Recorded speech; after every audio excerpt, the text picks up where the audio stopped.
D'abord,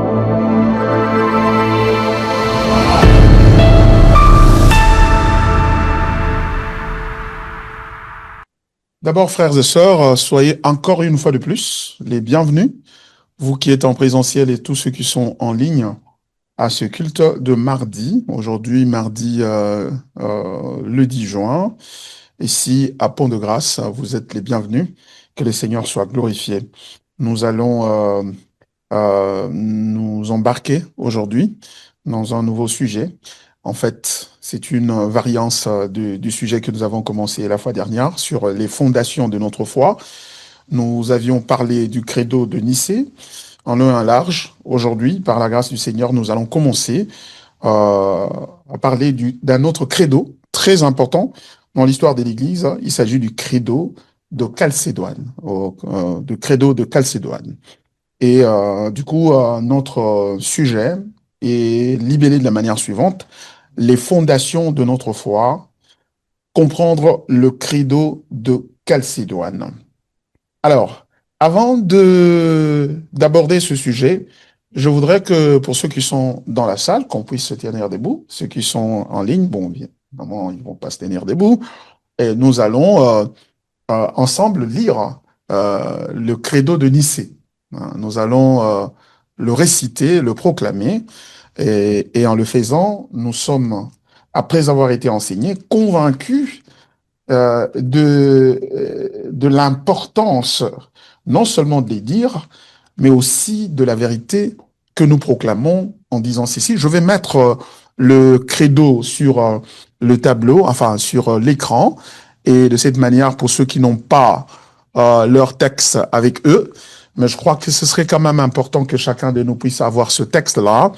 Et je vais demander au frère Mike de nous préparer un texte sur une sorte d'affiche que nous allons garder dans nos téléphones et que nous allons répéter, et même au besoin répéter ça même à la maison ou pendant nos moments de prière, et nous pouvons lire et prier conformément à ce credo-là. Et comme vous le savez, ce n'est pas une approche fétichiste à ce credo. C'est pas que la récitation là a une telle puissance que ça va résoudre tous les problèmes de famille, etc. Mais plutôt que la confession de ce credo est une proclamation d'une vérité que Dieu nous a révélée et qu'il a voulu que nous connaissions au sujet de lui. Et il est très content lorsque nous lui répétons cela, lorsque nous récitons ce credo, et surtout que maintenant nous en connaissons la signification. Ok? Alors, je vais essayer de partager mon écran ici pour ceux qui sont là-bas, et nous allons de cette manière répéter ça ensemble avant de commencer la séance d'aujourd'hui. Est-ce que vous pouvez voir texte du credo de Nicée Constantinople, version 381. Voilà. Est-ce que c'est suffisamment clair ou je dois agrandir les écrits? C'est bon, on peut voir. Alors, on y va. C'est clair? Oui, c'est clair. Ici, dans la Ok, salle, d'accord. nous voyons bien. Ok, d'accord. Alors, voici le credo de Nicée. 1, 2, 3.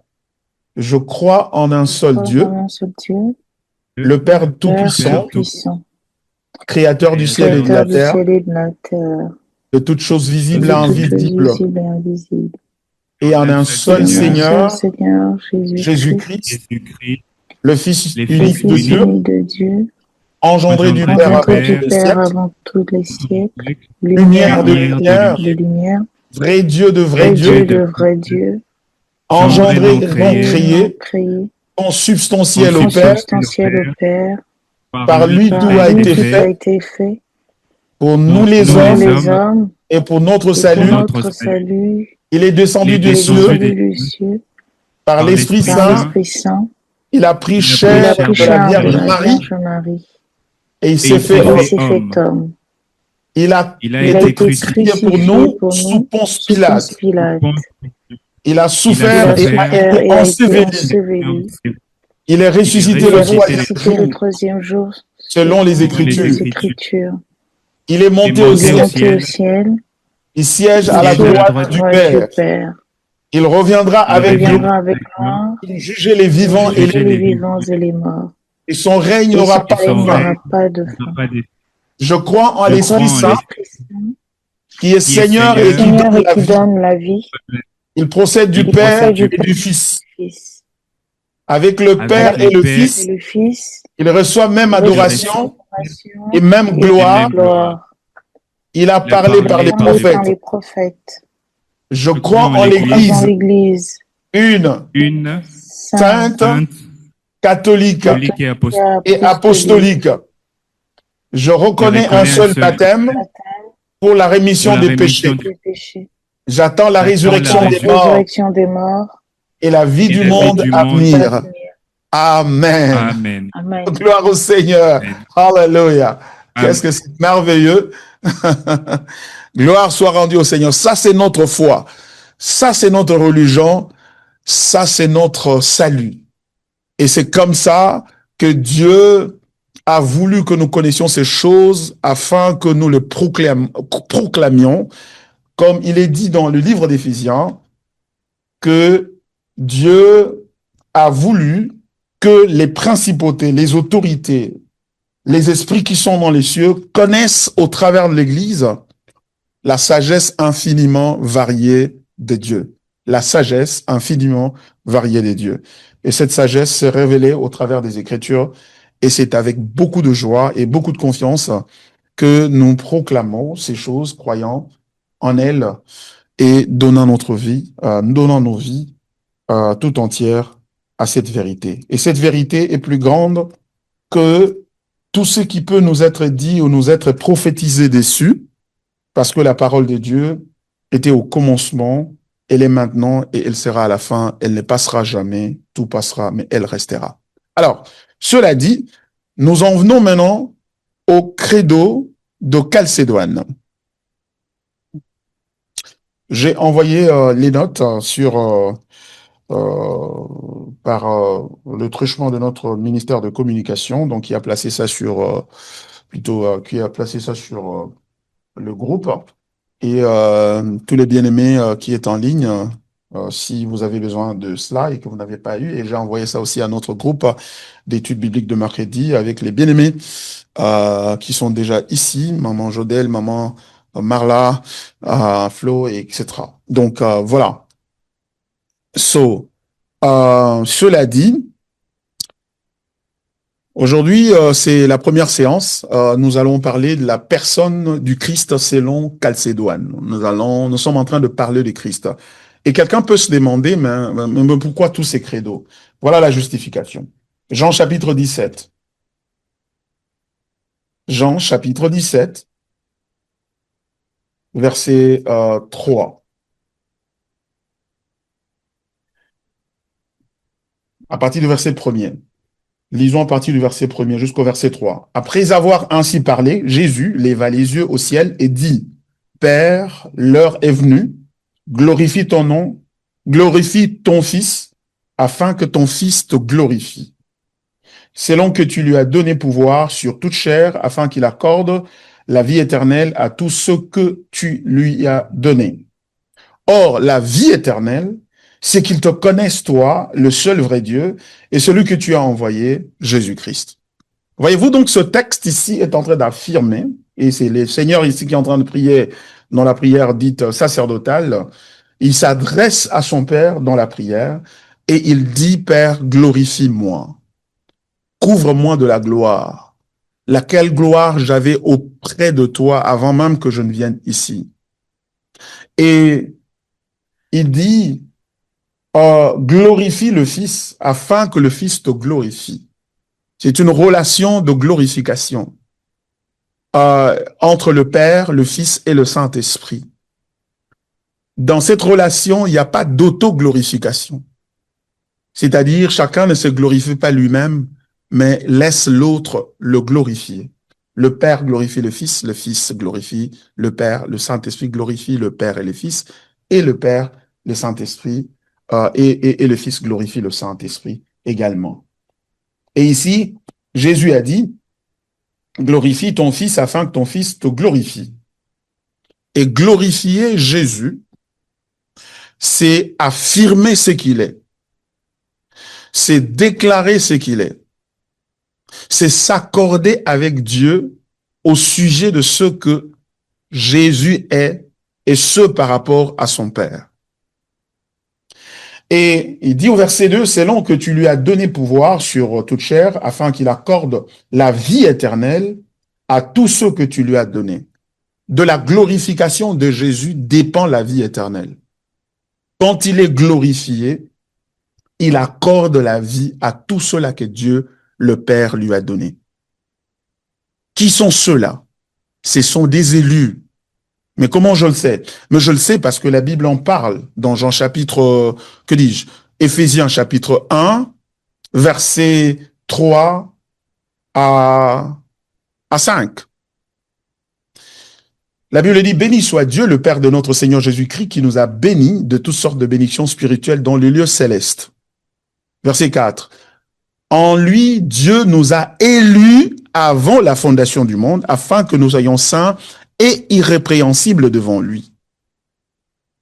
Nous ayant prédestinés dans son amour à être ses enfants d'adoption par Jésus-Christ, à la louange de la gloire de sa grâce qu'il nous a accordée en son bien-aimé. Ça, c'est le verset 6.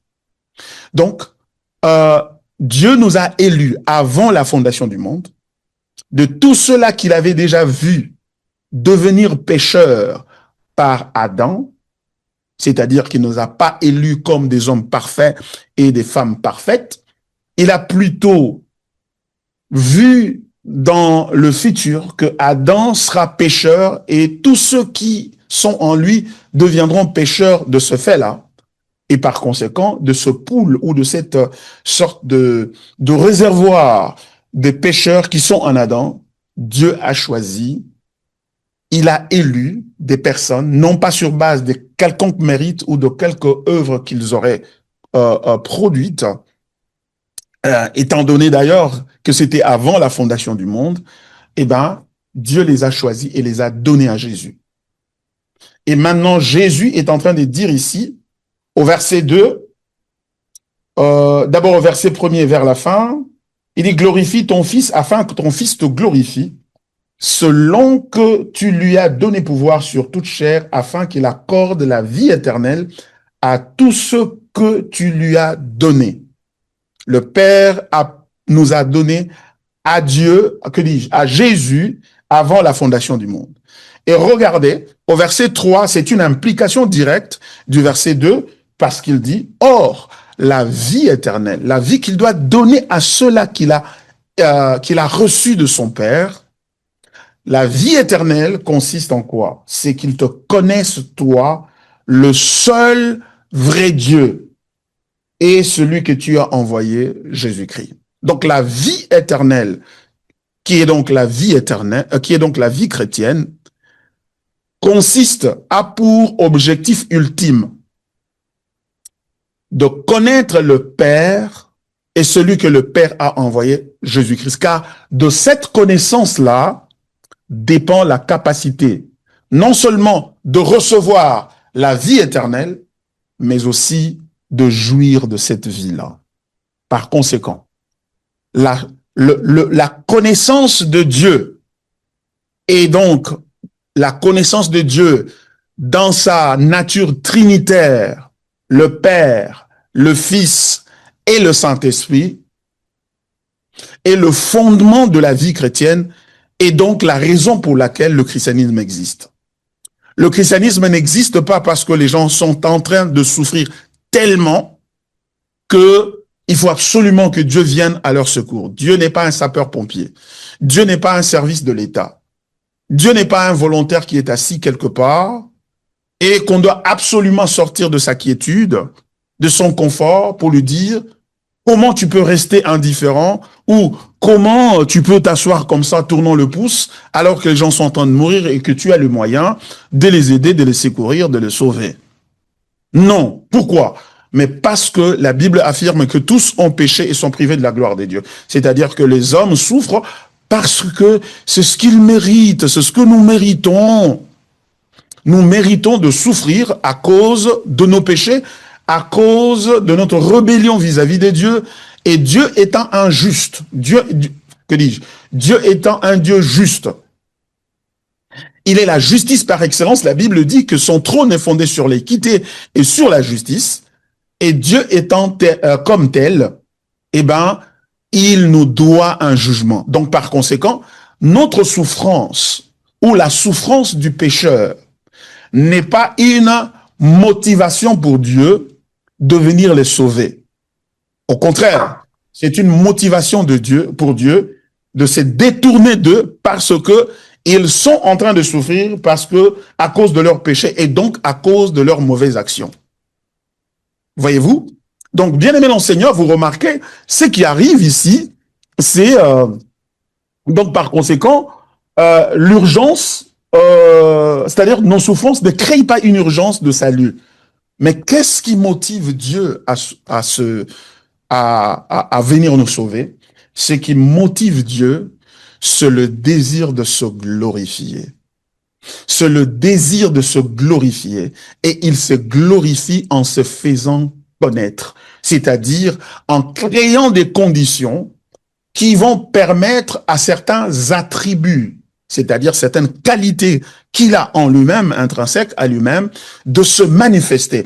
Et quand ces qualités ou cette qualité particulière, et dans le cas de Spes, il s'agit donc de la grâce, de la miséricorde de Dieu, eh ben, lorsque cela est exhibé, cela est manifesté, eh ben, Dieu est glorifié. Dieu est glorifié parce que, au travers de lui, eh ben, nous pouvons le connaître de cette manière-là. Donc, la vie éternelle, donc la vie chrétienne, a pour but de connaître et de s'immerger dans la connaissance de Dieu. Et quand vous faites ça, c'est la clé de la joie, de la paix, de la stabilité dans la vie, de la victoire sur le stress, la victoire sur la peur du lendemain, la peur de perdre, la peur d'échouer dans la vie, dans le ministère, d'échouer dans la famille, d'échouer et de perdre tout ce que vous possédez. C'est la victoire sur cette peur.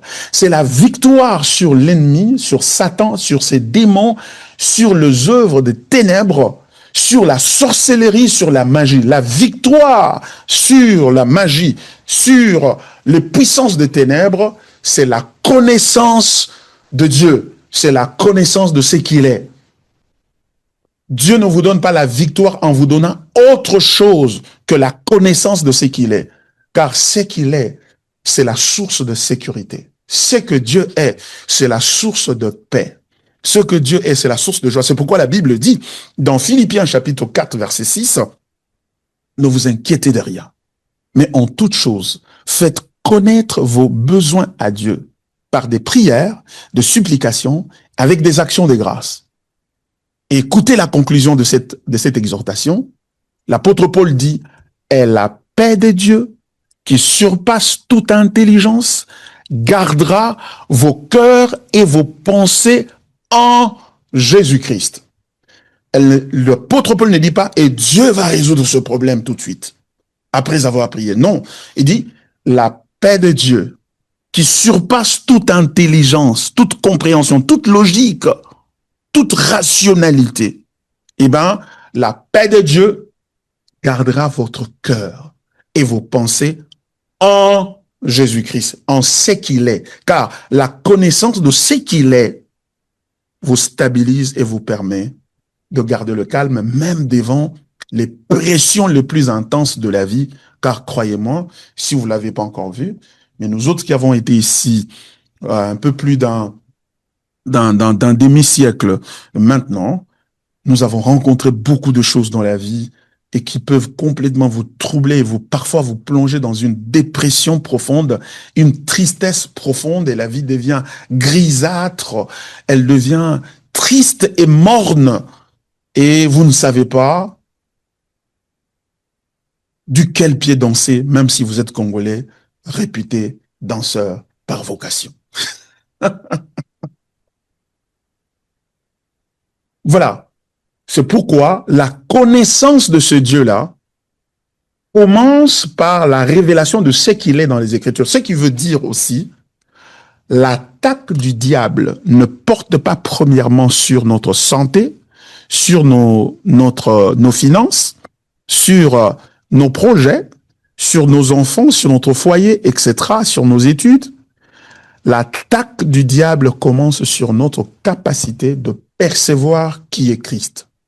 Car connaître qui est Christ, c'est la source de joie, c'est la source de bénédiction, c'est la source de paix, c'est la source de bénédiction et de croissance spirituelle. C'est pourquoi il devient important donc de s'asseoir et de se poser la question, mais qui est ce Jésus-là alors? Parce que c'est la question que Jésus lui-même a posée à ses disciples. Il a dit, qu'est-ce que les gens disent que je suis? Ah ben, tu es Jean-Baptiste, ils disent que tu es Élie, d'autres disent que tu es un grand prophète. Et vous, qui dites-vous que je suis? Et Paul, que dis-je, Pierre va dire, tu es le Christ, le Fils du Dieu vivant. Et quand il a dit ça, Jésus a parlé de l'Église. Donc la vocation de l'Église, c'est une vocation christologique. C'est la vocation à connaître Christ. Et la connaissance de Jésus, c'est la meilleure chose que tu puisses faire.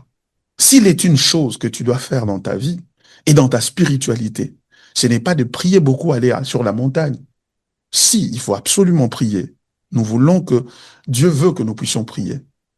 Mais ce que Dieu désire au plus profond, ce que nous le connaissions. Et dans l'histoire de l'Église, il y a eu plusieurs attaques. Il y a eu plusieurs choses qui ont été dites contre la nature de Jésus parce que le diable tient à ce que l'Église ne connaisse pas qui est Christ.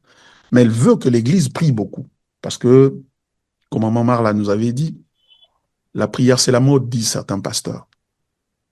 L'Église, les diables, vraiment, les prières ne dérangent pas Satan. Ça ne dérange pas du tout Satan, les prières. La preuve, c'est que Jésus était en prière, tout Jésus qu'il était, en prière, et surtout en jeûne, mais le diable vient le tenter. Donc, il n'a pas peur de la prière. Mais quand Jésus a ouvert la bouche pour parler au diable, la réponse qu'il lui a donnée, c'est la parole. Et la parole l'a fait fuir finalement. C'est pourquoi nous devons privilégier la parole, et la parole va nous conduire à la prière, et nous allons prier selon la volonté de Dieu. Et si nous prions selon la volonté, dit la Bible, si nous prions selon la volonté de Dieu, nous savons qu'il nous écoute. Et si nous savons qu'il nous écoute, alors nous savons la chose que nous avons demandé. Comment nous savons qu'il nous écoute? Nous savons qu'il nous écoute à cause de ce que nous savons de lui, à cause de ce que nous savons qu'il est. C'est la connaissance de ce qu'il est qui nous donne la foi dans la prière et qui nous permet de prier. C'est pourquoi nous sommes en train d'étudier les conciles, hein, les conciles qui ont eu lieu, ou les credos qui ont été issus des conciles dans l'histoire de l'Église qui nous permettent aujourd'hui de stabiliser notre foi, comme ceux qui nous ont précédés nous en ont montré l'exemple. Voilà. Alors, cette introduction vous permet de comprendre pourquoi, mais ces pasteurs, ils amènent des trucs de théologie, mais des trucs de Chalcédoine, les gens ont des problèmes, hein, les gens, Chalcédoine, c'est encore quoi, etc. Nicée, c'est quoi, hein? Bon, c'est ce que les gens disent, c'est ce que les gens pensent, on serait. Mais nous croyons, par la grâce de Dieu, nous croyons que c'est important dans la vie de foi de connaître ces choses parce que, pourquoi nous étudions Chalcédoine? Parce que Chalcédoine parle de Jésus. C'est ça.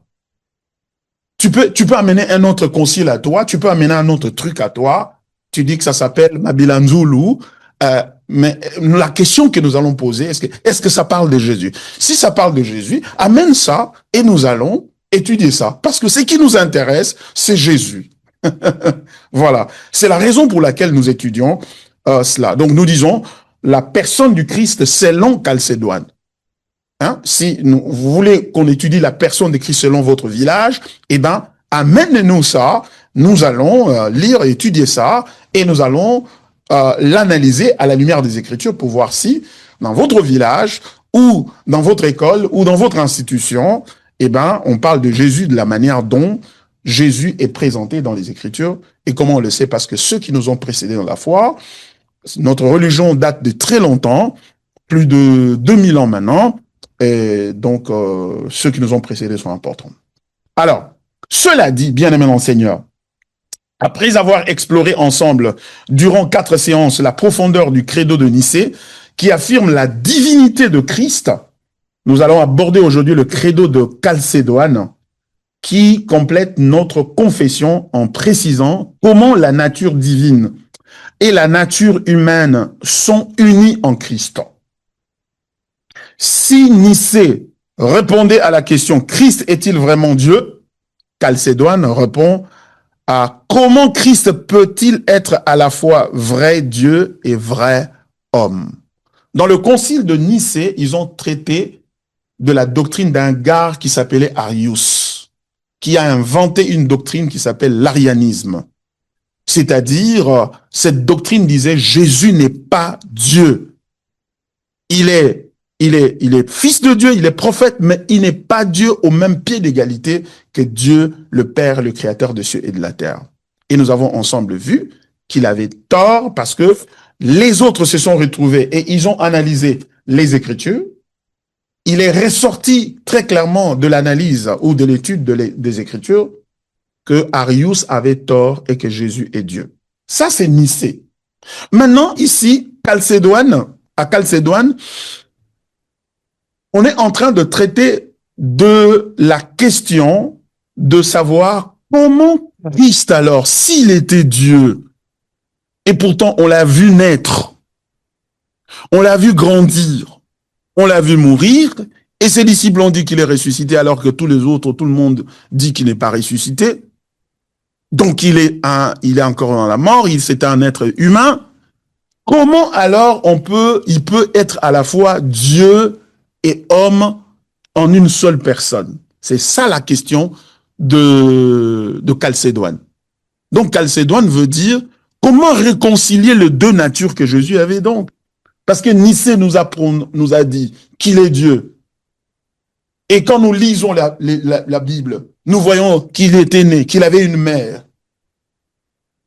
et qu'il a grandi comme tout autre homme, et que finalement il a été mort. Donc, il était donc Dieu et homme à la fois. Alors, s'il était Dieu et homme à la fois, comment peut-il être à la fois pleinement ou véritablement homme et véritablement Dieu? Donc, c'est ça la question que nous sommes en train d'étudier ici. C'est ça la question. Comment cela peut arriver? Et d'ailleurs, rappelez-vous que les Juifs l'ont tué. Pourquoi? Parce qu'ils n'ont pas reconnu qu'il est Dieu. Ils ont dit non, toi tu es un homme. Comment tu peux t'appeler Dieu? D'ailleurs, tu n'as même pas 50 ans. Tu dis que avant qu'Abraham ne fût, moi je suis. Et quand tu dis je suis, ça veut dire Yahweh qui s'était présenté à Moïse lorsque Moïse lui a posé la question, qu'est-ce que je vais dire aux Israélites qui vont me demander qui m'a envoyé? Et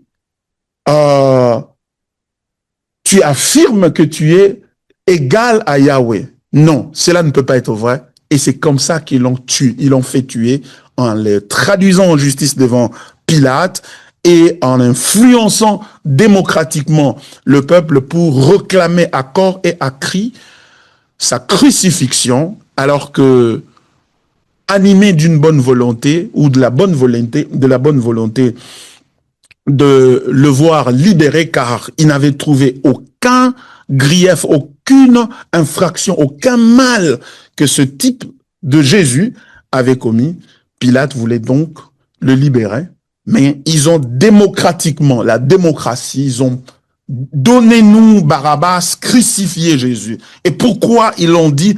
Parce qu'ils ne pouvaient pas supporter que cet homme qui devant eux, l'ont vu grandir, ils ont vu aider son père, déjà qui ne croyait pas qu'il était né de manière virginale.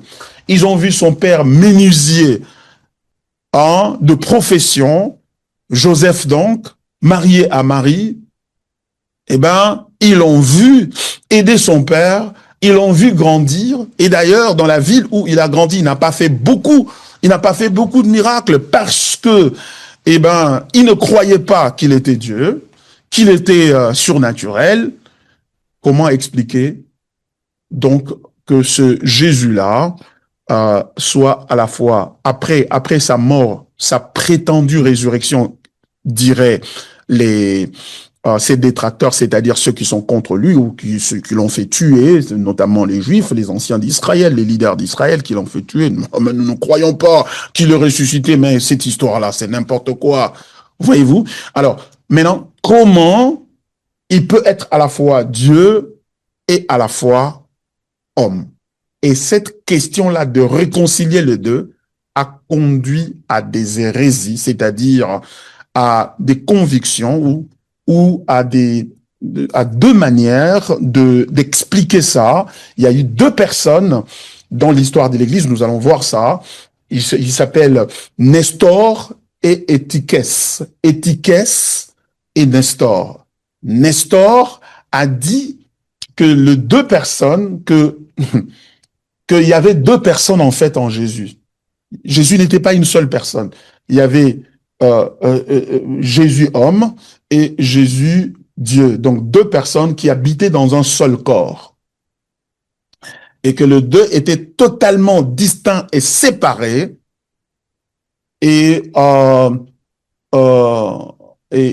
Étiquès, un autre gars dont on va parler aussi, eh ben lui va dire non, ce n'était pas qu'il y avait deux personnes dans un seul corps. Ils ont dit non. Il y avait que une seule personne.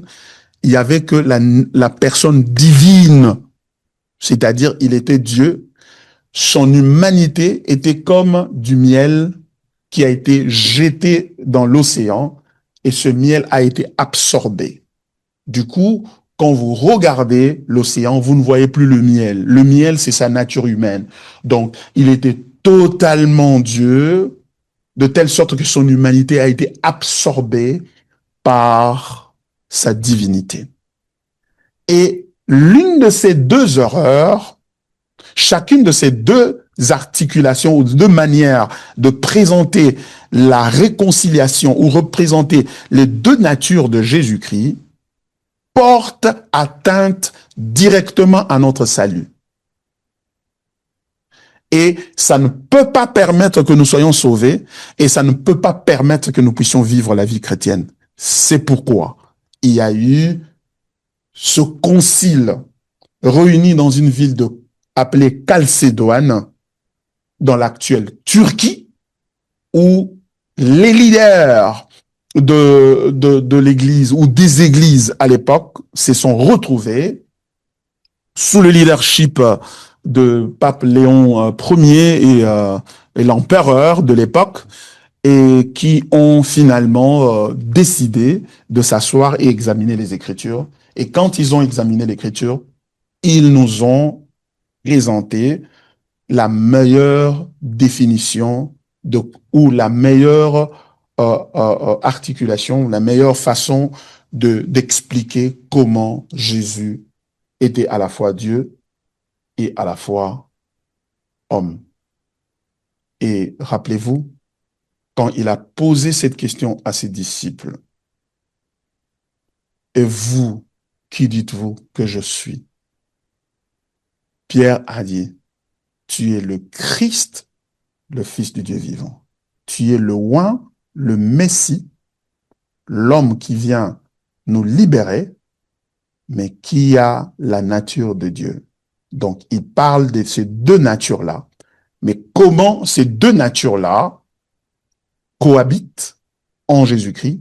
C'est l'objet de ce concile ici, appelé le concile de Chalcédoine. Et pourquoi c'est important? C'est important parce que si tu définis mal les deux natures-là en une personne ou en deux personnes dans un seul corps, eh ben, il n'y a pas de salut pour nous. Il n'y a pas de salut, car le salut dans le christianisme repose sur l'union de ces deux natures en une seule personne. C'est pourquoi Chalcédoine a résolu ce problème et nous a présenté le credo qui explique ça, Et dans cet enseignement aujourd'hui et le mardi prochain, nous allons donc parler de ça et voir comment ils ont résolu ce problème-là.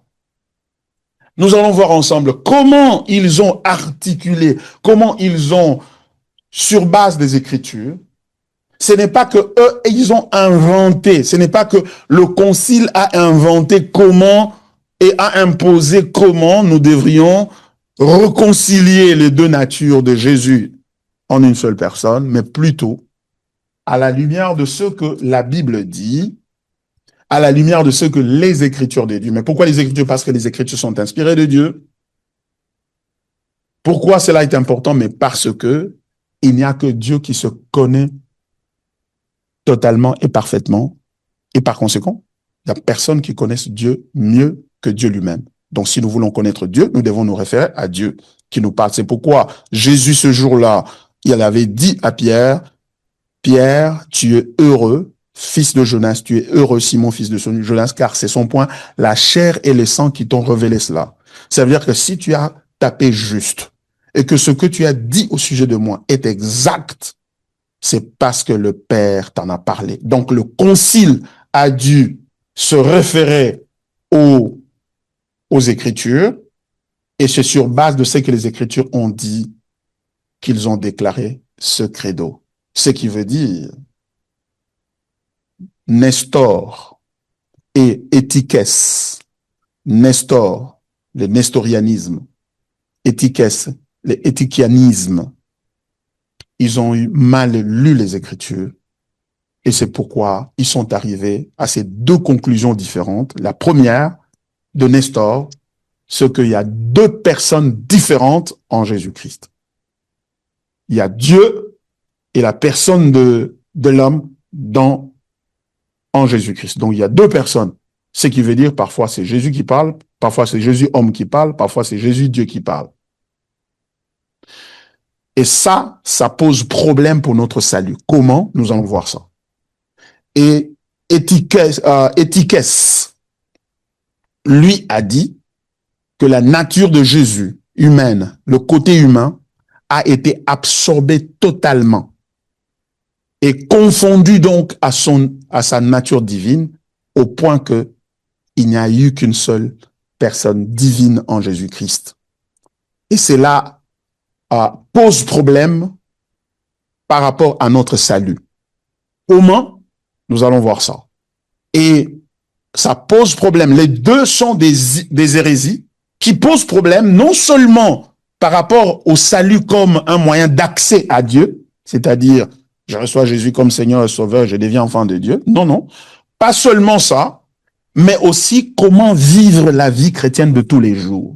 C'est-à-dire la conception, la compréhension par nous, par chacun de nous, en tant que chrétiens, de comment les deux natures se combinent en la personne de Jésus affecte non seulement l'accès au salut ou l'enlèvement quand Jésus va venir, ça affecte aussi la vie de tous les jours du chrétien dans sa sanctification, dans sa capacité à vaincre Satan, dans sa capacité à trouver des solutions à leurs problèmes. Donc, je t'assure, il se pourrait que tu as encore des difficultés dans la vie chrétienne et certaines prières ne sont pas résolues parce que tu n'es pas encore arrivé à comprendre comment les deux natures se combinent en Jésus-Christ, la nature humaine et la nature divine. Car Jésus, ce n'est pas un homme qui, à force de se purifier, s'est purifié et vivait tellement dans la sanctification qu'il est devenu Dieu. Non, il n'est pas progressivement devenu Dieu. Il a toujours été Dieu et il est devenu homme. Et quand il est devenu homme, comment sa divinité et son humanité fonctionnaient? ça devient important pour notre salut, notre vie chrétienne et aussi notre capacité de rendre ministère aux autres. C'est très, très important, vous allez le remarquer. Alors, sur base de cette introduction, je voudrais maintenant revenir à mes notes ici pour évoluer ensemble avec vous, pour que vous puissiez voir ce qui se passe ici. OK? Alors, le credo de Chalcédoine, définition et contenu. Quelle est sa définition et quel est le contenu? C'est pour ça que je vous ai donné les notes parce que parfois, derrière moi, je cache le texte et je voudrais bien aller de l'autre côté, mais la technologie m'empêche de le faire ici. Donc, je vais demander à Charmel de m'expliquer quel bouton je dois appuyer ici et pour que je sois de l'autre côté. C'est quand même assez bizarre, hein? Charmel grandissait, mon fils aîné grandissait, c'est moi qui lui apprenais tout dans la vie. Mais maintenant, c'est lui qui m'apprend quel bouton il faut appuyer pour que je fasse les choses. Mon Dieu, je suis en train de vieillir. Que Jésus revienne. Voilà. Définition. Le credo de Chalcédoine est une confession de foi formulée en 451 après Jésus-Christ qui définit avec précision l'union de deux natures, divine et humaine, en la personne unique de Jésus-Christ. Oui, ça définit ça avec précision, avec profondeur. Bien aimés, nous sommes à l'heure de la précision. Parce que le diable veut flouer les frontières la frontière entre l'erreur et la vérité, de manière à nous prendre dans son petit piège. Et nous avons besoin de précision. De précision. Et dans ce credo ici, la précision est vraiment au rendez-vous. C'est une définition pointue, je dirais, une haute définition. Une haute définition de la définition de la personne, de l'union des deux natures en Jésus-Christ. Alors, le credo dit ceci. Je vous le cite déjà. Et après, nous allons entrer dans le détail pour voir comment il a été confectionné et pourquoi, qu'est-ce qu'il y a derrière ce verbiage que nous avons ici dans le texte. Je vais le lire, le contenu du credo. Il dit ceci. Suivant donc les saints pères, nous enseignons tous unanimement que nous confessons un seul et même Fils, notre Seigneur Jésus-Christ, le même parfait en divinité et le même parfait en humanité, le même vraiment Dieu et vraiment homme, composé d'une âme raisonnable et d'un corps, consubstantiel au Père selon la divinité et le même consubstantiel à nous selon l'humanité, en tout semblable à nous sauf le péché, il est semblable à nous sauf le péché, avant les siècles, engendré du Père selon la divinité, et au dernier jour le même, engendré pour nous et pour notre salut de la Vierge Marie, Mère de Dieu selon l'humanité, un seul même Christ, Fils du Seigneur, l'unique engendré, reconnu en deux natures, sans confusion, sans changement, sans division et sans séparation. La différence de deux natures n'étant nullement supprimée à cause de l'union, la propriété de l'une et l'autre nature étant bien plutôt sauvegardée et concourant à une seule personne et une seule hypostase. Waouh! Vous sentez l'effort de détail, de la précision et de la profondeur dans la définition. Et ça a pris un groupe de plusieurs leaders des différentes églises de l'époque de l'Empire romain, des évêques, des bishops, des représentants donc des églises de plusieurs régions, qui se sont mis ensemble pour confectionner ce paragraphe ici. juste ce paragraphe ici. Et pour le faire, ils se sont inspirés des Écritures pour y arriver. Donc, ça veut dire que ce credo est une extraction. C'est quelque chose qu'ils ont tiré de ce qui est écrit dans la Bible au sujet de Dieu le Père, le Fils, et de l'humanité de Jésus et de la divinité de Jésus. Et ce credo devient donc possible.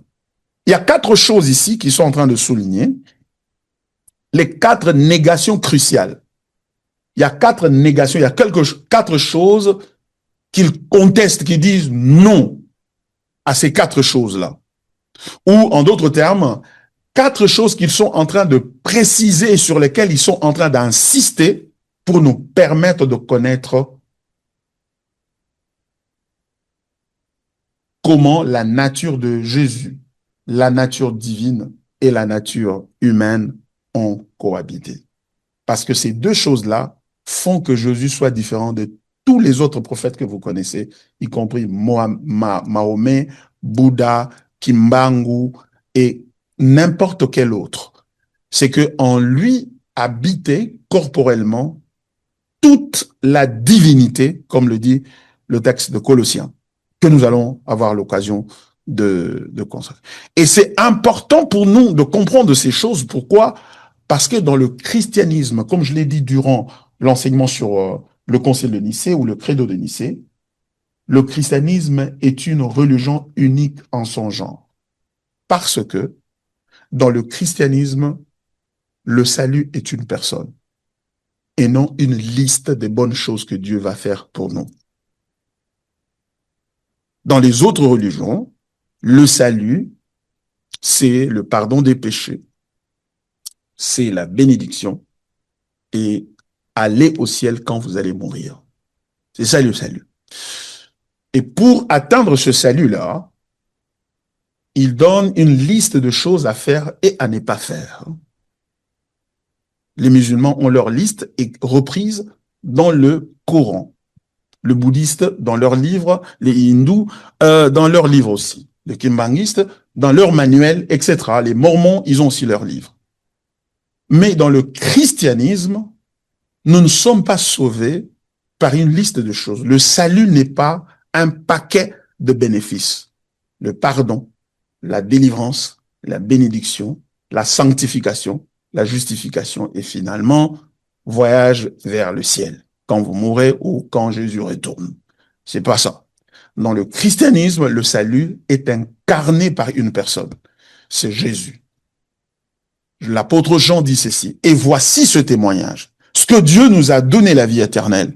Et cette vie se trouve en son Fils. Celui qui a le Fils a la vie. Celui qui n'a pas le Fils n'a pas la vie. 1 Jean chapitre 5, versets 11 à 13. Et au verset 13, il dit, « Je vous ai écrit ces choses afin que vous sachiez que vous avez la vie éternelle, vous qui croyez au nom du Fils de Dieu. » Voyez-vous, vous avez la vie éternelle pour avoir cru au nom du Fils de Dieu. Croire au nom du Fils de Dieu veut dire croire en ce qu'il est. Car la vie éternelle, c'est qu'il te connaisse, toi le seul vrai Dieu et celui que tu as envoyé, à savoir Jésus-Christ. Et connaître la nature de Jésus est au centre de notre chrétienté. C'est quelque chose qui doit vraiment nous préoccuper. Nous pouvons même aller dans un jeûne de 3 jours juste pour étudier Chalcédoine. Le credo de Chalcédoine. Aller vraiment à la montagne juste avec sa Bible et le texte de ce credo pour aller étudier ça, parce que de la connaissance de ces choses qui sont liées à la personne de Jésus dépendent notre salut, notre sanctification, notre bénédiction et notre vie éternelle. Voilà. Alors, dans ce credo, il y a 4 choses qui sont cruciales, qui sont d'une importance cruciale, aux 4 négations. On dit sans confusion. C'est-à-dire que les 2 natures, la nature divine et la nature humaine de Jésus, sont sans confusion. Qu'est-ce que cela veut dire? Ça veut dire que les deux natures restent distinctes, ne se mélangent pas. Je vais vous donner un exemple qui va vous aider à mieux comprendre. C'est comme vous avez de l'eau chaude dans un gobelet, vous prenez le thé, vous mettez dedans, vous prenez le sucre ou le miel, vous mettez dedans. Quand vous tournez ça, à la fin, ce que vous avez, ce n'est ni l'eau, ni le sucre ou ni le thé. Vous avez l'eau et le sucre qui se sont tellement mélangés que tu ne peux plus les distinguer. Que tu ne peux pas dire ça c'est l'eau, ça c'est le sucre, ou ça c'est le thé, ou ça c'est... Donc pourquoi? Parce que c'est mélangé. Le credo ici est en train de dire que, en fait, ce mélange-là amène la confusion. Les deux substances, ou les trois substances, sont mélangées. Parlons du sucre d'abord. L'eau et le sucre sont mélangés. Et quand tu manges, tu bois ça, tu sens que ça c'est l'eau sucrée, c'est-à-dire qu'on appelle chez nous communément, dans ma langue maternelle, maya lobo. Donc, du coup, tu n'as ni l'eau ni le sucre. Donc, c'est confondu. Voilà, c'est confondu. Maintenant, le credo est en train de dire que les deux natures de Jésus-Christ, la nature humaine et la nature divine, ne sont pas mélangées de sorte que tu ne sais plus voir si ça c'est le côté de Dieu ou ça c'est le côté humain. Non, elles sont distinctes, mais elles sont ensemble. Donc il n'y a pas de confusion. Voilà. Donc ça c'est la première chose. Donc la négation de la confusion de Jésus. Et nous allons voir, chemin faisant, pourquoi ces choses sont importantes. Et tu vas voir que c'est important même dans la manière dont tu élèves les enfants, la manière dont tu choisis le conjoint, la manière dont tu choisis la carrière pour faire et faire de ta vie. Ces choses deviennent importantes. Et je vais vous montrer l'importance de ça. Et comment ça soutient notre foi, parce que nous avons donné le titre à cet enseignement, les fondations de notre foi. Oui. Deuxièmement, sans changement, aucune nature n'est altérée. C'est-à-dire, comme elles sont ensemble, elles ne sont pas confondues, et chacune de deux natures reste inchangée. C'est-à-dire, la nature humaine est véritablement la nature humaine. Elle n'a pas été modifiée, elle n'a pas été diluée, elle n'a pas été augmentée, elle n'a pas été amplifiée. Elle est restée nature humaine de telle sorte que tu peux reconnaître ou t'identifier avec cette nature-là. Tu ne vas pas dire, oh non, non, lui c'était Jésus, amen. Il ne faut pas suivre l'exemple de Jésus. Lui c'était Jésus, il était Dieu quand même. Non, non. Oui, il était Jésus, mais il est resté naturellement homme. Et il est resté aussi naturellement Dieu. Donc les deux natures n'ont pas changé. Donc la nature divine n'a pas été diminuée ou elle n'a pas été augmentée. Elle n'a pas été, aucune nature n'a été altérée ou changée. Voilà, c'est ce que nous sommes en train de vouloir dire. Troisièmement, la troisième négation, c'est que sans division, les deux natures sont sans division. Christ n'est pas deux personnes. Il n'y a pas deux personnes. De sorte que parfois, maintenant c'est Jésus qui est en train de parler. Jésus homme qui est en train de parler. Et après, à un moment donné, c'est Jésus Dieu qui est en train de parler. De sorte que Jésus Dieu, à un moment donné, peut se retirer. Il laisse seulement dans ce corps-là Jésus homme qui fonctionne. Il vous parle comme un homme, mais en réalité, Jésus Dieu est déjà parti. Et ça, c'est ce que le docétisme a dit, c'est-à-dire un courant de pensée qui a dit que quand Jésus est mort sur la croix, la divinité s'est retirée de lui. La divinité s'est retirée de lui, donc il est mort comme être humain. Et d'autres ont dit, écoutez, Jésus était seulement né homme, mais il est devenu Christ lors de son baptême. C'est-à-dire que c'est la divinité est venue en ce moment-là. Quand le ciel s'est ouvert, le Saint-Esprit est venu et Dieu a parlé, le Père a parlé, celui-ci est mon Fils bien-aimé en qui je mis toute mon affection. C'est en ce moment-là que Jésus est devenu le Christ. Donc, l'esprit christologique ou de Christ est venu après. Pourquoi? Parce qu'il y a deux personnes séparées, différentes, qui sont dans un seul corps. Donc, il y a division de personnes. Et nous disons, et ce credo a dit, non, il n'y a pas de division, il n'y a pas deux personnes, il y a une seule personne qui combine les deux natures.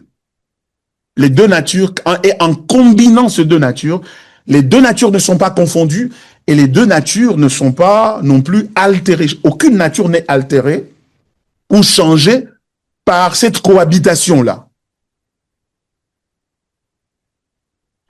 Et quatrièmement, sans séparation. Sans séparation. Akoristos, en grec. Il y a des mots grecs qui sont là, je ne voudrais pas vous bourrer de ces mots-là. Qui dit les natures sont toujours unies. C'est-à-dire, les deux natures sont toujours ensemble. Et quand ils sont devenus ensemble, ils sont connectés ensemble, ils sont unis, mais ne sont pas confondus, ne sont pas altérés. Ces deux natures sont ensemble de sorte que il y a une seule personne et non deux personnes. Ce qui veut dire, dès le moment où Jésus s'est incarné et qu'il est devenu homme, les deux natures habitent en lui, en une seule personne. Et une seule personne veut dire une même volonté. Ça ne veut pas dire ça, c'est la volonté de l'homme, ça c'est la volonté de Dieu en lui. Ce n'est pas à confondre avec ce qui se passe à Gethsemane. Ce n'est pas à confondre avec ça. Parce qu'à Gethsemane, c'est une seule personne, Jésus-Christ, qui a deux natures en lui, qui parlait avec son Père, qui visiblement était extérieur à lui. Bien qu'il soit resté uni avec son Père. Mais ce dont il est question ici, c'est une seule personne qui a deux natures qui sont unies. Et nous allons voir, bien-aimés dans le Seigneur, que l'union de ces deux natures est la bonne nouvelle pour notre salut. Et c'est au cœur de la bonne nouvelle. Et c'est le génie des dieux. C'est le génie des dieux qui a permis notre salut de devenir possible. Et Dieu veut que tu connaisses ça, et Dieu veut que tu grandisses en cela. Et quand tu connais ça, ta vie ne sera plus la même. Illustration pratique. Pensez à un morceau de fer plongé dans le feu, un morceau de fer, libende. On a jeté ça dans le feu. Le fer devient incandescent, mais reste du fer. Le feu reste du feu. C'est-à-dire, quand on prend le morceau de fer, on jette dans le feu, ça se dilue ou ça se brûle, mais ça reste le fer. Et le feu ne devient pas le fer, et le fer ne devient pas le feu. Ils sont ensemble, mais chaque substance détient, chaque composant maintient sa nature. Le fer reste fer, et le feu reste feu. Ils sont unis sans confusion ni changement. C'est différent quand on prend le sucre, on jette ça dans l'eau, dans un gobelet d'eau. L'eau est altérée et changée. Elle devient sucrée et le sucre n'est plus là parce que il s'est confondu avec de l'eau. Mais lorsqu'on prend un morceau de fer, on jette dans le feu est encore là et en train de brûler, et le fer est aussi là en train de brûler et conserve sa nature. C'est ça qui fait une grande différence. Vous voyez? Ainsi, en Christ, la divinité et l'humanité sont unis sans se mélanger. Ils sont unis, mais sans se mélanger. C'est ce qui est en train de se passer ici. Mais pour comprendre mieux ça, je voudrais offrir ici le contexte historique et théologique. C'est-à-dire, là, je viens d'expliciter le credo lui-même. C'est-à-dire le texte de la conclusion à laquelle les leaders des églises sont arrivés ou sont parvenus à cette conclusion au sujet, sur base, voulais-je dire, de leur lecture de ce que la Bible enseigne, comparativement, en confrontant ça avec ce que Eutychès avait, c'était un pasteur de l'époque, un moine qui avait présenté ces choses-là. Voilà. Alors, le contexte historique, comment on est arrivé là? Je serai bref pour vous permettre de poser des questions et échanger ensemble avec vous pendant qu'on évolue. Et naturellement, nous n'allons pas terminer aujourd'hui. On va continuer ça jusqu'à ce qu'on termine. Et nous prenons plaisir à faire ces choses parce que ça nous permet de nous enfoncer dans la connaissance de la personne de Jésus. Et la connaissance du Seigneur, la Bible dit, ceux qui connaîtront leur Dieu agiront avec fermeté. Nous sommes arrivés à un moment, à une époque de confusion par rapport à la foi. Nous sommes arrivés à un moment de terrorisme spirituel. C'est-à-dire que dans les églises, les messages font peur. Ça inspire la peur parce que la peur est devenue une stratégie pour maintenir les gens dans l'église. Et la peur est devenue une stratégie pour continuer à maintenir les gens à venir à la foi chrétienne. Et ça, c'est une offense contre le Seigneur parce que c'est une façon de dire à Jésus que si les gens doivent seulement se concentrer sur toi, il n'y a pas de raison. Ils ne sont pas motivés à te suivre. C'est pourquoi nous devons leur faire peur avec les démons, les diables, les envoûtements et les songes. Ils doivent absolument savoir comment interpréter leurs songes, etc. Parce que ce sont ces choses-là qui leur permettent de continuer à prier, de venir à l'église et de faire la volonté de Dieu. Car sans cela, et nous appelons ça du terrorisme spirituel dans l'église. Et nous avons besoin, en face de ce terrorisme-là, de connaître le Seigneur. Car ceux qui connaîtront leur Dieu, ils seront stables. Ils seront stables devant les épreuves. Ils seront stables devant la confusion. Quand ton foyer commence à bouger et à se secouer, ton mari, ta femme commence à se comporter d'une manière que tu n'as plus de compréhension, qu'est-ce qui se passe? La connaissance du Seigneur te remplira d'un calme extraordinaire dont tu as besoin pour pouvoir naviguer en face des incertitudes de la vie, de la précarité et de tout ce qui peut te déboussoler et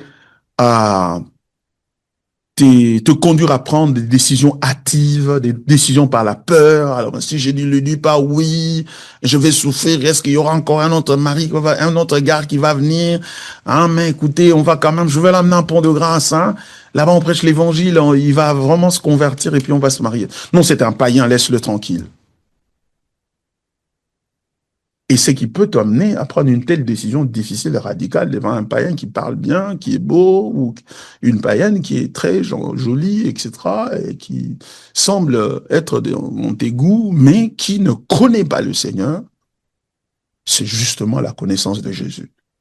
Et ce que nous sommes en train de faire ici améliore notre connaissance de Jésus parce que nous nous appuyons non pas sur les sentiments et sur ceux qui nous entourent, nous nous appuyons sur Christ.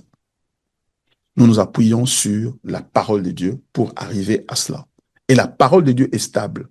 Cette Bible ici, on a cherché à l'annuler. On l'a brûlée par plusieurs personnes. On l'a confisquée par des autorités, etc. Mais la Bible est toujours ici, mes amis. Et chaque année, on ne fait qu'imprimer des Bibles.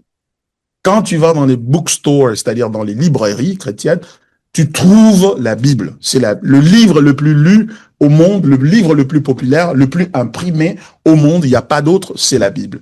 Alors, il est important que tu commences à faire confiance à la Bible et que tu commences à te dire, non, en tout cas, moi aussi, je voudrais connaître vraiment la Bible un peu plus en profondeur. Je voudrais plus être quelque part dans la Bible, on a dit ceci. Pas quelque part. Mais dans tel passage de la Bible, voici ce qu'il est dit. Et cette parole-là que tu connais, c'est ce qui va te permettre de résister pendant des temps difficiles. C'est ce qui va te permettre de dire non à la corruption au lieu du travail. Sinon, tu vas dire, ah, mais c'est tout le monde qui fait ça, en fait. Moi, même si je fais ça, après tout en enfer, je ne serai pas seul, nous serons avec les autres. Parce que c'est tout le monde qui fait ça.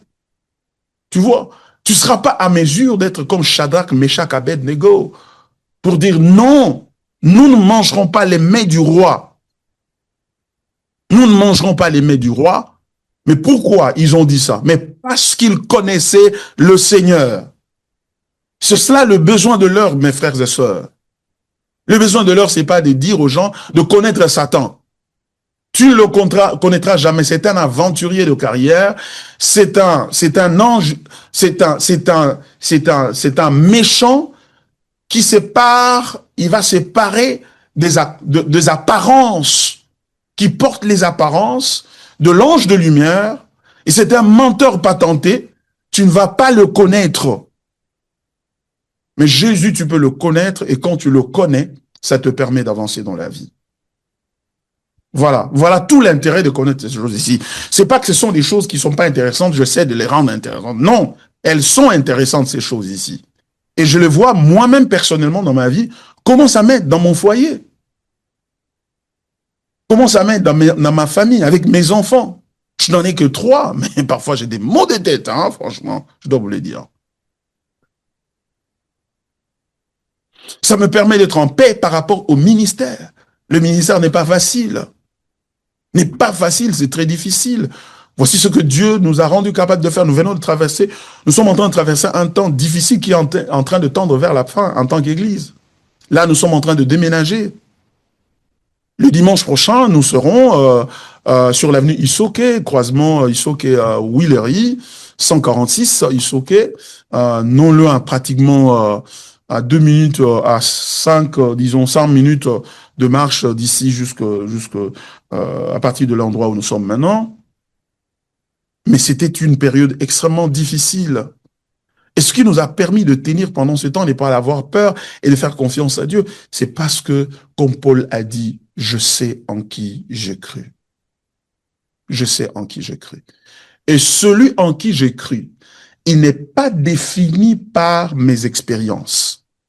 Il est défini par la parole et par comment tous ceux qui nous ont précédés dans cette foi ont marché avec lui. C'est pourquoi nous rentrons dans le Chalcédoine. Chalcédoine, c'était en 451 après Jésus-Christ.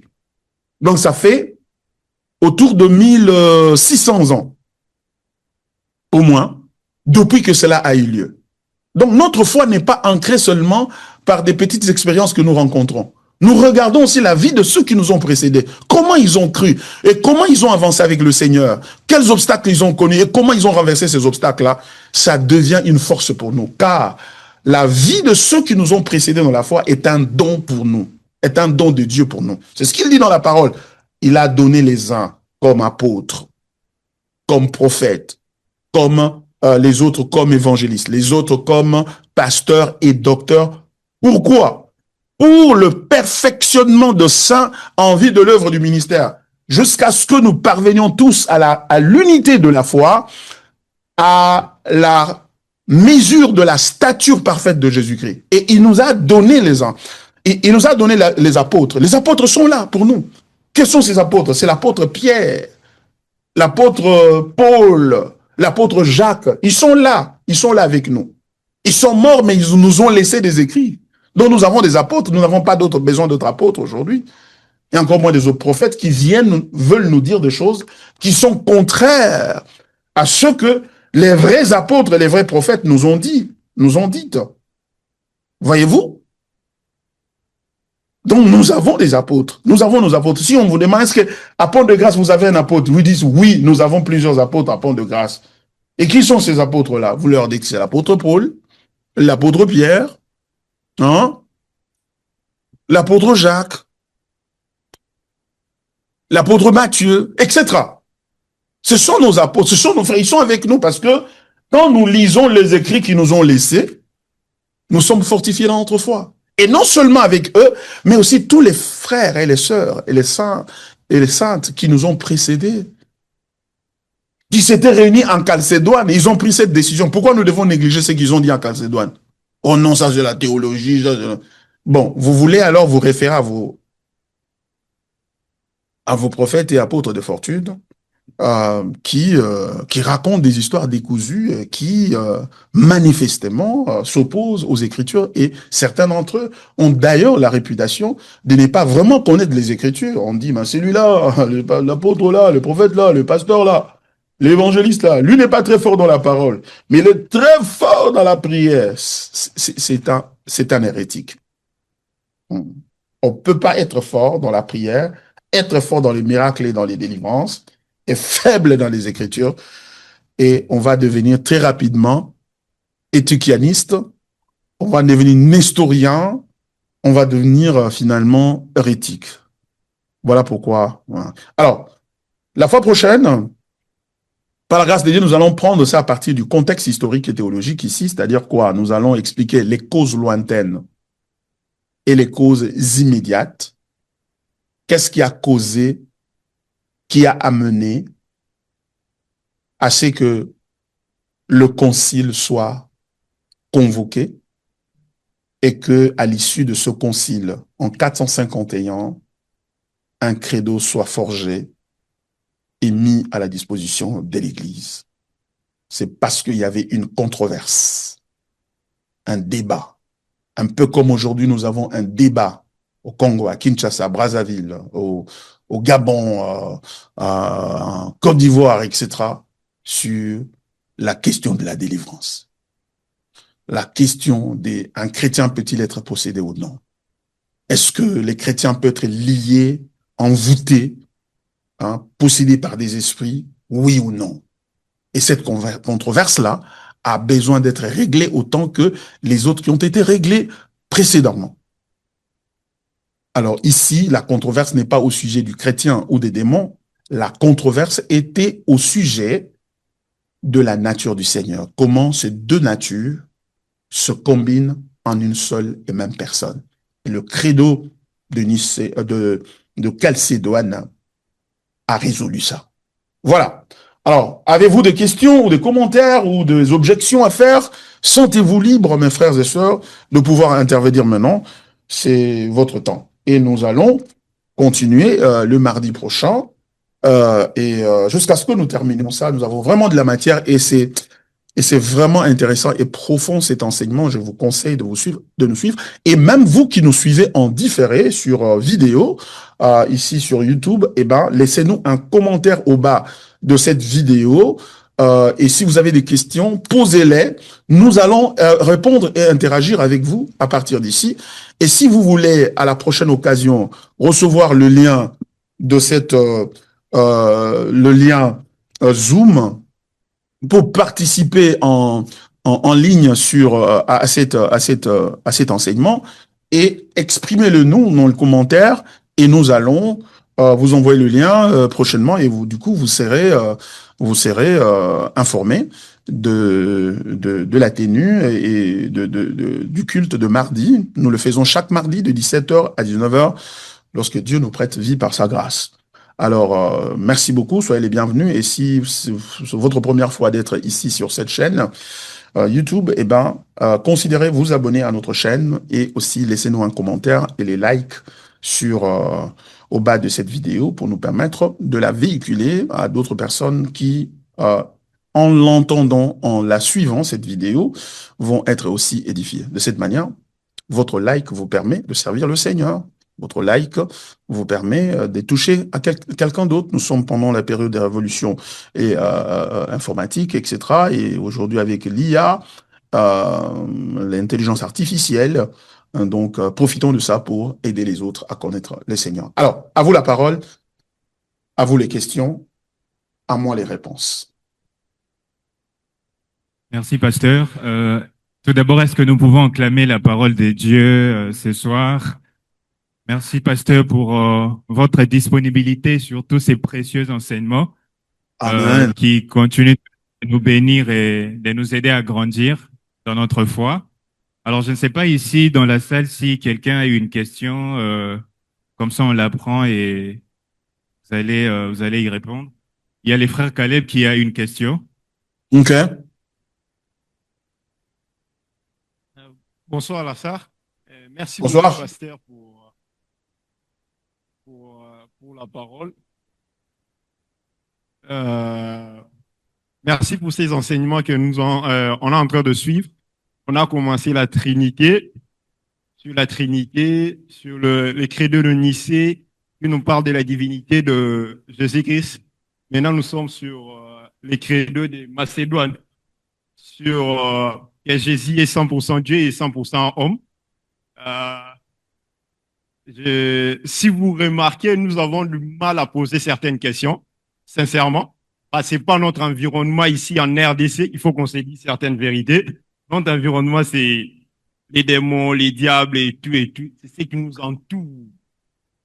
Vraiment, là, nous pouvons avoir des légions de questions. Mais je voulais quand même poser deux petites questions.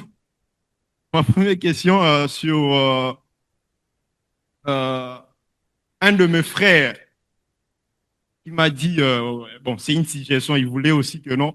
Il dit, votre pasteur, il parle un français très difficile.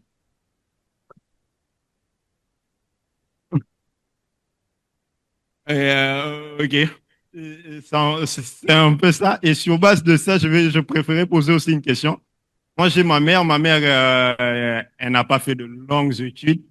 Elle est diplômée. Maintenant, elle me demande. Elle est en train de passer quand même de situations très difficiles. Par rapport à ce que nous avons vu aujourd'hui, sur le, comment on appelle ça? Le credo de Calcédoine. Le credo de Calcédoine. J'aimerais poser cette question à Lingala. Maman n'a pas problème, par exemple. Azole qui soit situation dit. Nga, naza mundi mi église pont de grâce, na outi aux enseignements, ya credo, ya lelo. Na situation ya zole qui soit wana, abota raté ou bien na situation moko compliquée. Na rolobane ni, par rapport à enseignement wana na outi. OK. Merci beaucoup. Voilà, merci à mon frère Caleb. Parfois, si j'aurais vraiment bien voulu répondre en lingala pour que on comprenne bien et puis maman paie à comprendre. Mais parfois, je suis obligé de parler koloba français pour permettre à ce que bamsuso bazoko tape nakati il y a ligne baza lingala fonte. Donc du coup ezoko maman participer pour na bango. Mais je vais répondre en deux langues dans les cas d'espèce. D'abord, premièrement, je suis vraiment désolé. Cette remarque m'est toujours faite par presque, en tout cas, beaucoup de gens. Que mon français, c'est un français difficile. Et pourtant, j'ai vécu ici dans le monde francophone, dans le monde anglophone, ça fait 25 ans. Ça fait depuis 2000 ans, l'an 2000 que j'ai quitté Kinshasa. Je suis allé à Nairobi, au Kenya, où j'apprenais l'anglais et je fais 3 ans là-bas et de là, je suis venu ici avec ma famille. On a fait pratiquement 22 ans ici maintenant, ici aux États-Unis. Je ne comprends pas comment mon français est toujours difficile. Peut-être que parce que... Bon, vraiment, je ne comprends pas. Je vous dis la vérité que je fais un effort pour parler un langage qui soit facile à comprendre. Mais ce n'est pas facile pour moi et je demande vraiment les prières. Je demande les prières. Et d'ailleurs, j'ai résolu que s'il plaise à Dieu, quand je retourne sur Kinshasa, que les dimanches, nous ayons 2 cultes. Un culte purement français et un autre en lingala, où je vais parler carrément lingala. Je suis un bon parleur aussi de lingala parce que j'ai fait plus de 10 ans en train d'interpréter dans notre église en lingala. Donc, mon pasteur prêchait en français, moi j'interprétais en lingala. J'ai interprété dans les croisades d'évangélisation, dans les conférences, dans l'église, plusieurs années. Donc, naebi lingala. Donc, je souhaiterais que tant nazala que je sois à nazala namakoki yako kozala tozana lo sambo mukolo yenga o nazolo balingala nazote na lingala et bandeliti suka. Ça c'est une façon de résoudre le problème. Et une autre manière, c'est que parfois, même ceux qui connaissent le français, on m'a toujours dit ça. Je vous dis que naosala on en côté, donc et zoe langa nengwana na habité parce que bon. Je sais pas comment expliquer ça, mais c'est un peu cela. Donc maintenant, je remarque, si vous remarquez que pendant l'enseignement, ce que je suis en train de faire, j'ai fait un effort pour dire une chose de plusieurs manières. C'est pourquoi vous sentez l'expression en d'autres termes revenir beaucoup dans mon parler, parce que justement, je voudrais diluer un peu, hein, je voudrais diminuer le niveau. Et diminuer aussi, utiliser des synonymes pour expliciter ce que je suis en train de dire. Donc voilà. Ok. Maintenant, en ce qui concerne la substance de la question, c'est-à-dire en ce qui concerne la question elle-même, qu'est-ce que tu vas dire à maman? Et je crois que si vous allez à la maison, vous réécoutez encore cet enseignement, vous allez vous rendre compte d'une chose. J'ai fait un effort extraordinaire par rapport à moi-même, hein, connaissant mes limites, de pouvoir montrer comment ce credo ici, cette décision ici, cette affirmation ici de la foi, qui est basée sur les Écritures, est attachée à la vie spirituelle, à la vie chrétienne, et au salut chrétien et à la vie de tous les jours dans le chrétien, la vie de tous les jours du chrétien. Donc, na sali makasi, tant nazo limbola awa, tant nazo teya awa, pona kosunga bisoto mona, ndenge nini makambo elobama kala. Uta mobu kama mine na tukumintano na moko, sima ya liwa ya Yesu Kristo. Ndenge nini bakambi ya église na kati ya empire romain basanganaki elongo po yanola bapesa eyano na mateya oyo ya mabe ezalaki koteyama na ndeko babengi Etikus. Ya azalaki koteya boye ete Yesu azali na bomoto na bonzambe kati na ye. E bomoto wana na bonzambe wana esali ete bonzambe lekaki monene mingi pe makasi mingi ezwi to ebungisi kati na ye bomoto na ye. Donc bomoto na ye azalaki sous moto lokola biso te boye. Poete parce que bonzambe na ye emelaki bomoto na ye.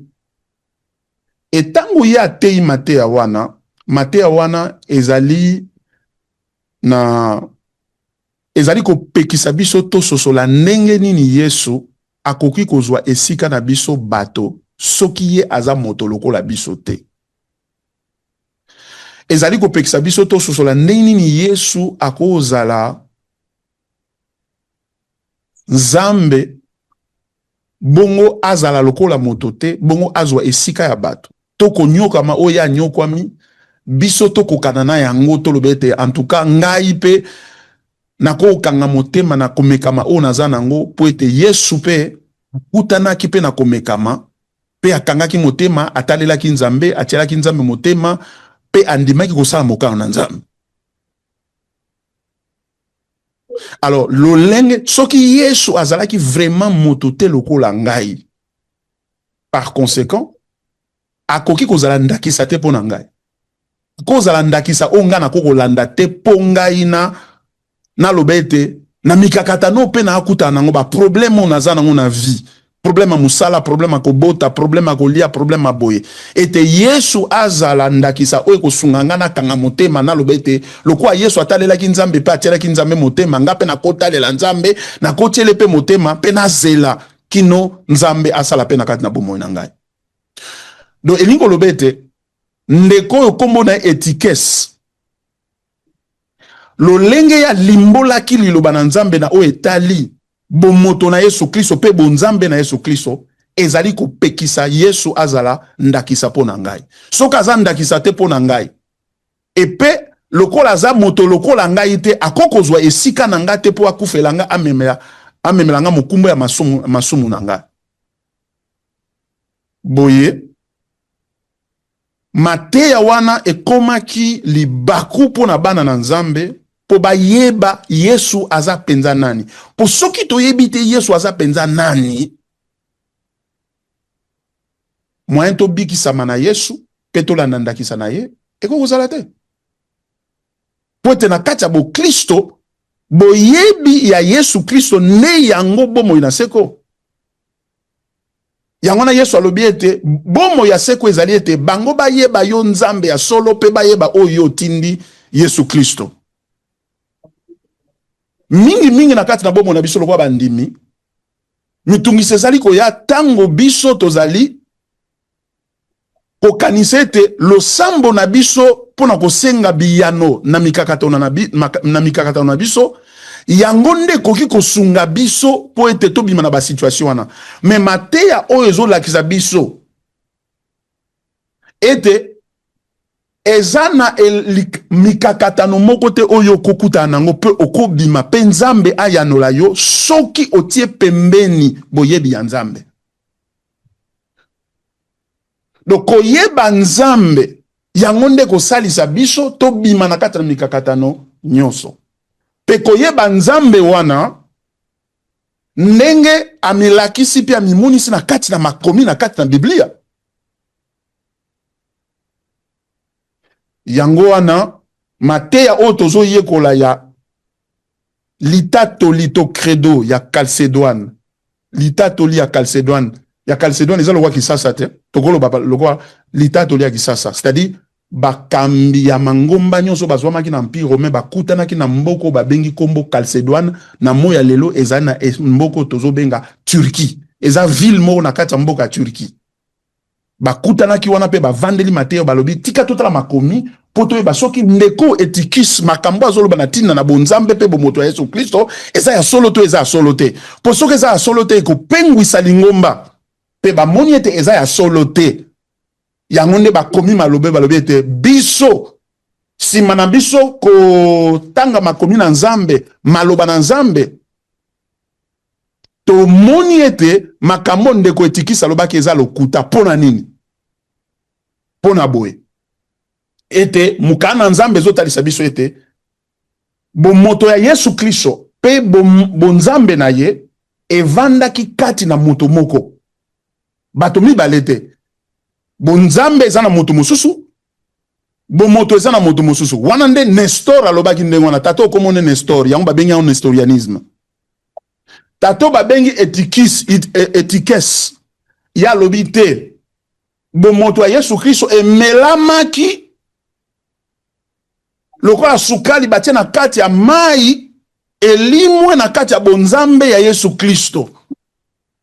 Donc azaki penza sumutu te. Mais problème ezo se poser que soka azaki penza sumutu te, akomaki nzambo amela moto.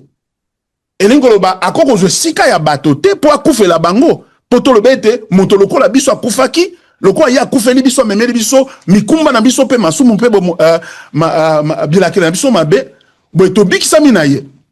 Boye lokola pe ye azalaki lokola azaki moto lokola biso te, soki tokutani na mpasi te na minyoko na kati na bomo na biso tokoko zwa lokola ndakisa te. Tokolo bateke no Yesu alongaki lisumu ngabe na kolonga lisumu.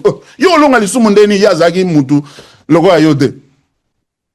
Olingo la ndakisa na ye ekosimba te. Donc voilà makambo biso to lobela na kati ya malako oyo to bengi ya credo tolitatoli ya Chalcédoine. Eza na motu ya pona bomo na biso. Na ebite ndeko Caleb ndenge na limboli wana soke salisi po ebisa mama mwandambo wana ebise makamoto yekolaki na lusambo lelo epa pasteur yango.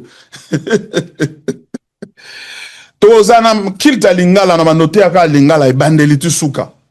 Il faut lingala na ngezonge sali penete kimi sali mikolo ebele na zolo bango te régulièrement na komaka ya boyebika moi te anglais am nokomoko ya nko penza soko bandolo bango eko mela lingala na yo eza na molimo ya etikes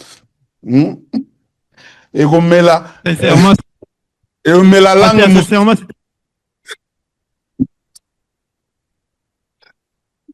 Oui, pasteur, sincèrement, c'était bien expliqué. Je vais seulement couper cette partie-là, Lingala. Je donne un moment. Ok. C'est bien expliqué.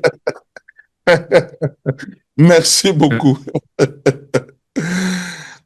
All right. Ici, Nazuba fanatique minga en ligne ba minga ba osala ba commentaire nazuba fanatique ba sepe na lingala na ngai. Ngaza mona kisasa. Justement, il y a plusieurs questions sur les chats, si vous pouvez voir. Ah, ok, je vois. Mutuna Mususu Ndeko Mususu Atunia Nani, sœur Bianca Kabwalobi. Bonsoir, pasteur. Nous bénissons Jésus pour vous. J'ai une question. Puisque Jésus est Dieu, pourquoi a-t-il fait le choix de prendre une nature humaine avec toutes ses limites alors qu'il aurait pu opérer le salut d'une autre manière? Qu'est-ce que cela révèle sur Dieu et pourquoi l'Église a-t-elle insisté pour affirmer cette réalité à Chalcédoine? Waouh! Quelle jolie question. Motuna kitoko. Pona nini? E yanonanga ezali boy. Pona nini esengelaki na Yesu azwa nzoto ya bomoto akoma moto. Yaza nzambe ndeko Bianca lobi. Yaza nzambe. Ako bikisaka na biso na bonzambe na eka asali abi bon masumo ezani bon na limbisi bino bo limbisami bon voilà. À partir de l'obotika ko sala songolo to pakala bon mibeko yango yo bolanda boto sanga nzamba sala kindengwana na ancien testament mobima na boyoka ni akala asali ndengwana alobiete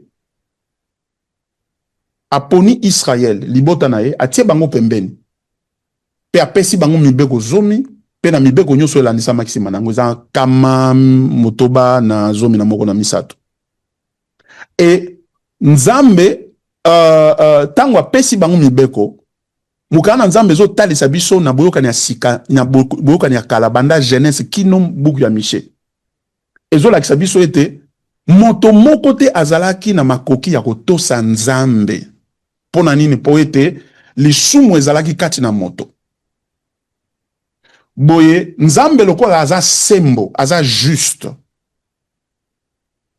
akoki koloba te ke bon lokola bino boza yanga na ponaki bino ata bosa mabe na okanga miso na kotala pembeni pe na kotika bino bokota na lola soka sali bongo alakisi ete aza sembo te e soka aza sembo te akoko bikisa bato pete akoko zala pe nzambe pete. Alors pona tina ya bosembo na ye il faut à résoudre problème apé sa solution to apé se yano na likambo etali ya lobiko ya bato. Likambo lobiko ekomi makambo mibale. Ezo senga makambo mibale. Ezo senga que Nzamba za sembo liboso na ye misala mabe ya bana na bato to masumu ya bana na bato ezo funda bana na bato epa na nzambe ezoloba basali mabe baza bato masumu il faut bakufa bake na moto babebisa mapote yo za nzambe e kopesa bango etumbu wana ezali kokumisa pe kosanjola kombo na yo ezali kotalisa ete oza nzambe ya solo donc kokweyisa lisambisi likolo na bana na bato eza kokumisa nzambe. Donc likambo liboso o etali lobiko na biso ezali ete liboso na nzambe to sali mabe nzambe loko azali juge azali zuzi pe mosambisi esengeli apesa biso etumbu o ekoki na misala o biso to sali na miso na ye. Omoni likambo mibale ezali boye. Likambo mibale ezake nzambe ye alingi biso. Alingi abikisa biso alobi bon lokola naza mosantu pona bikisa bino fona pesa bino mibeko botosa so botosi mibeko wana boye misala na bino ekopetola bino elingo lobete ekolongola etumbu oye evandi likolo mesa na ngai o dossier na bino ezolobete ngai nzambe fona pesa bino etumbu po bosali mabe misala na bino ekobongisa yango elingo lobete bokofuta nyongo ya masumu o bino bosali do bozwa mobeko botosa bakokite kasi nzambe loko aza na posa abikisa atako aza nzambe bosembo na ye ekoki kopesa ye nzela te abikisa bato oyo basengeli bazwa etumbu pe babebisama. Alors po akokisa bosembo na ye po asala ngo de façon légale to asala ngo kolansama na mobeko esengeli aluka moto moko na kati na bato nyonso oyo basali mabe so bango nyonso bakoko tosa te moko na moko bakoko tosa te mais abimisa ta moto moko kati na bango oyo akokozwa esika ya bato nyonso oyo baponami pona lobiko po ete akufela bato mosusu. Mais nzambe pe akoko koka kosala bongo te pona nini parce que bato nyonso basali mabe moto malamu aza te po ete kobongisa kobikisa bato ezosenga etumbu oyo eza liboso na nzambe ezwa eyano nango epuis bato oyo basengeli babikisama batika kosala mabe pona libela po ete bazonga na boyokani na nzambe. Alors yango wana esengaki na nzambe te nzamba koma moto tina oyo esengelaki ete nzamba komba moto po abikisa biso eza po ete lokola bato basalaki mabe bango nde fo bafuta mabe na bango mais lokola bakoka te nzamba lobi nga na kokita na kozwa esika na bango pe na komema etumbu oyo benga bango basengeli bamema e soki na sisi komema etumbu wana soki nzamba amemi etumbu wana ningo loba nini etumbu wana ezali pona mabe oyo bato basi basalaki siko bongo soki ya kufela memile bango etumbu wana lobi nango bato wana bakosa su mabe so basali mabe tozongi suka na ebandeli po ete mabe oyo bango basali wana ekomema su etumbu likolo na bango yango na nzamba lobi po nakokisa makambo wana esengeli ngai na koma moto lokola bango. Alors so na komi moto esengeli vraiment nazala moto lokola bango nakozala moto nakozala ndambo ya moto te ou to nakozala moto mbala mibale te nakoleka bango na bomoto so naza ndambo ya bomoto nakozala na se ya bomoto na bango nakokoka te esengeli nazala lokola bango. C'est pourquoi bomoto kati na nzambe ezalaki nécessaire pour être à rencontrer bosenga to exigence ya bosembo na ye justice na ye.